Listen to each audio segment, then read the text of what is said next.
Assalamualaikum warahmatullahi wabarakatuh. Kami dari kelompok 3 ingin mempresentasikan materi kami yang berjudul enkripsi data.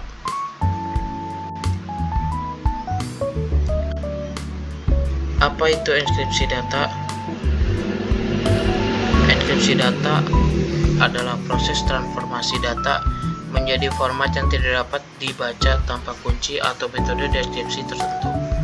Ini bertujuan untuk melindungi informasi dari akses yang tidak sah dan memastikan kerahasiaan serta integritas data. Data yang telah dienkripsi disebut ciphertext, sedangkan data asli sebelum enkripsi disebut plaintext. Jenis-jenis enkripsi. Enkripsi simetris menggunakan kunci yang sama untuk proses enkripsi dan deskripsi. Cepat dan efisien, cocok untuk data dalam jumlah besar. Kelebihan, sederhana dan cepat, sedangkan kekurangannya, distribusi kunci sulit jika kunci bocor, data rentan. Contoh algoritma Advanced Encryption Standard atau AES dan Data Encryption Standard atau DES. Contoh penggunaan Disk Encryption, BitLocker pada Windows, VPN Tunnel Protocol untuk mengenkripsi data. Selanjutnya yaitu enkripsi asimetris menggunakan dua kunci publik untuk enkripsi dan kunci private untuk deskripsi. Cocok untuk komunikasi aman antara pihak yang belum berbagi kunci sebelumnya. Kelebihannya, keamanan lebih tinggi karena kunci private tidak dibagikan, sedangkan kekurangannya proses lebih lambat dibanding enkripsi simetris. Contoh algoritma yaitu RSI atau Reverse Shamer Element dan Elliptic Curve Cryptography atau ECC. Contoh penggunaan yaitu Email Secure, PGP atau Pretty Good Privacy, dan protokol HTTPS sertifikat SSL.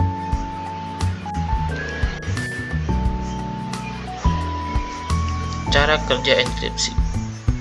Enkripsi simetris. Pengguna menutupkan kunci rahasia. Algoritma enkripsi menggunakan kunci untuk mengubah plaintext menjadi ciphertext. Penerima menggunakan kunci yang sama untuk mengembalikan ciphertext ke plaintext. Sedangkan untuk enkripsi asimetris, yaitu pengirim mengenkripsi pesan menggunakan kunci publik penerima. Ciphertext dikirim ke penerima dan penerima mendeskripsi pesan menggunakan kunci privat miliknya. Contoh, plaintext, data penting, ciphertext dengan kunci publik, dan decrypt dengan kunci privat, data penting. Penerapan enkripsi dalam dunia nyata.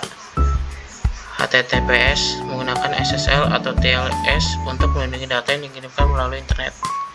Kedua, WhatsApp dan Signal menggunakan enkripsi end-to-end untuk memastikan hanya pengiriman dan penerima dapat membaca pesan.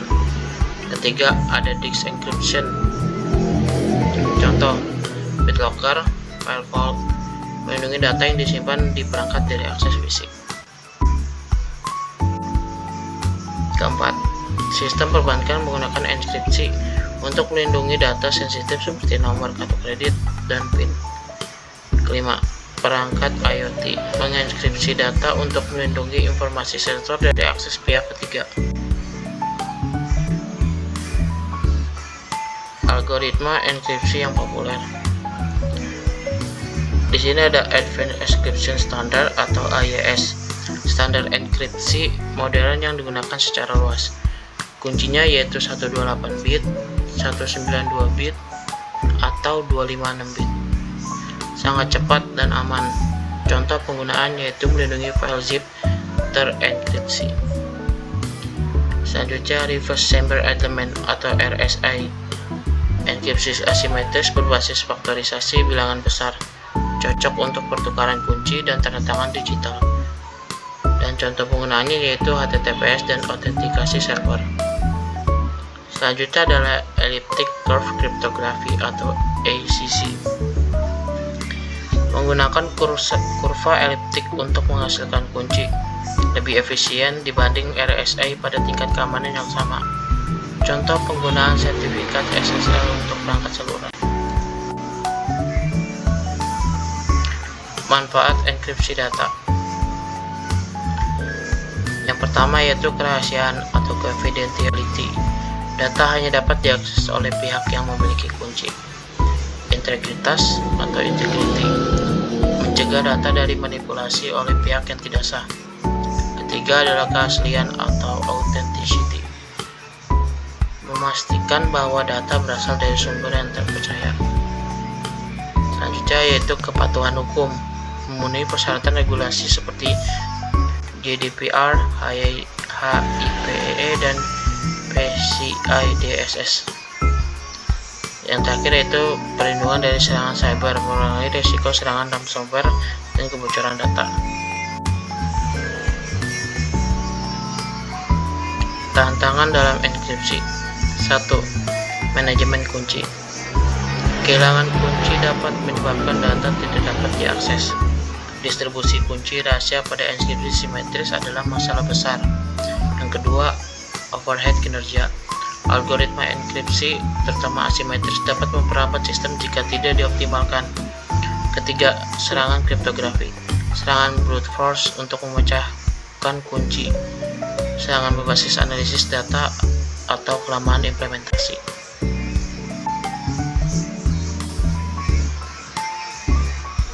Di sini ada contoh source code enkripsi menggunakan jasa chipshare. Di sini ada tanda kuning ke-1. Ini adalah fungsi untuk mengenkripsi teks menggunakan metode jasa chipshare. Teks asli yang ingin dienkripsi shift jumlah pergeseran huruf yang akan diterapkan. Tanda kuning kedua, fungsi ini digunakan untuk mendeskripsi teks yang telah dienkripsi. Encrypt text. Teks transkripsi yang ingin dideskripsi. Shift jumlah pergeseran huruf yang sama dengan saat enkripsi. Selanjutnya ada tanda kuning ketiga. Blok ini memastikan bahwa contoh penggunaan hanya dijalankan jika script dijalankan langsung. Yang terakhir ada tanda kuning keempat. Nilai shift ini menentukan seberapa banyak huruf digeser. Dan sini ada hasil runningnya.